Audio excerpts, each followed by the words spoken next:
Even though I'm a secular witch, there is something about Imbolc and the goddess Brigid that stirs something deep within.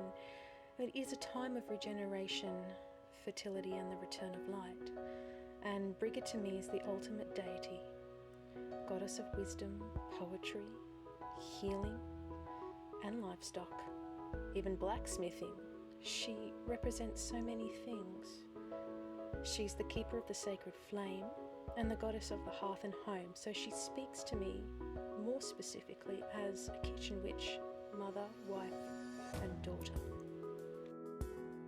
I made this 7-braid Matcha Challah for the season. Bread and Imbolc are synonymous, and the green from the Matcha can represent the return of life and the evergreen, and the braid represents Brigid in her maiden aspect.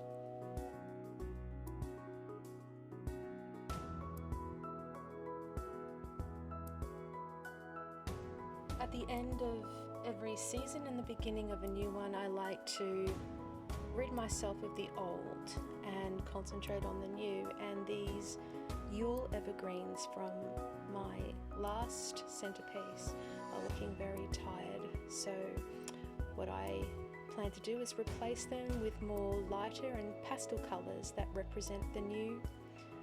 White for purity. I mean, these are the colors that we associate with new life, particularly when a child is born. It's always pastel pink, pastel blue, pastel green, pastel yellow, and of course light is important for this fire festival as well.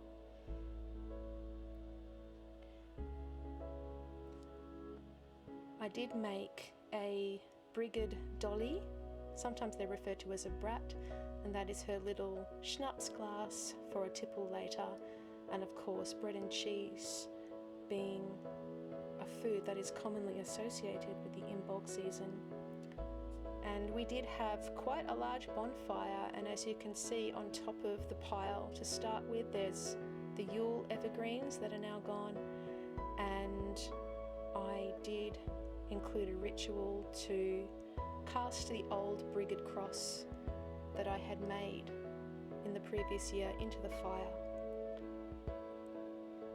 I found the whole process actually quite therapeutic, and I enjoyed the moment with a nice glass of very fine ale, and I thought that being a fire festival, the fire sparklers would be quite appropriate, and I'm glad my little one thought so too. This is actually her first sparkler, and I am so happy that I was able to share the moment with her and capture this. She's so happy.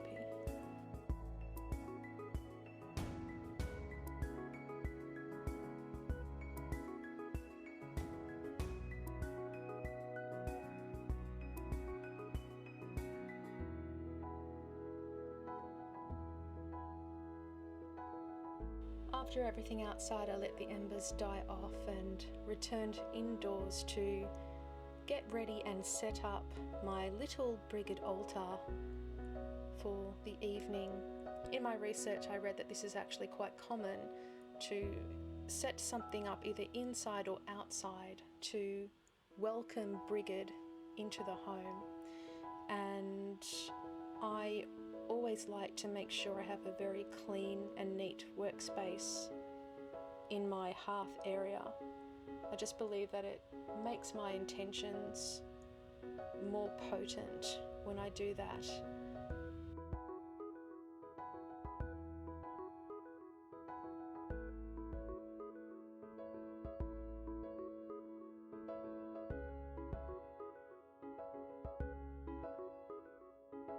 Next to my area of business in the house, I placed Brigid on her bed and with her little cup. And of course, Brigid is also, as legend has it, known to have a white cow companion. And I just happened to have one, a little Swiss one, so I placed that with her amongst my kitchen witch and other witchy paraphernalia like the broom representing the femme and the phallus, depending on which way you want to swing it. And of course, my Book of Shadows is in the little ceramic bee vessel. I laid out some of the challah for her and made an offering which is actually supposed to be ale, but I thought, well, being a chick, she'll probably appreciate something like Prosecco, which is more feminine, but that was just my idea. I gave her what was left in the bottle.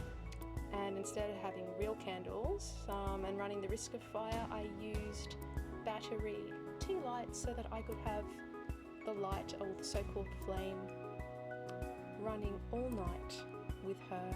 And of course I gave her my Brigid medallion.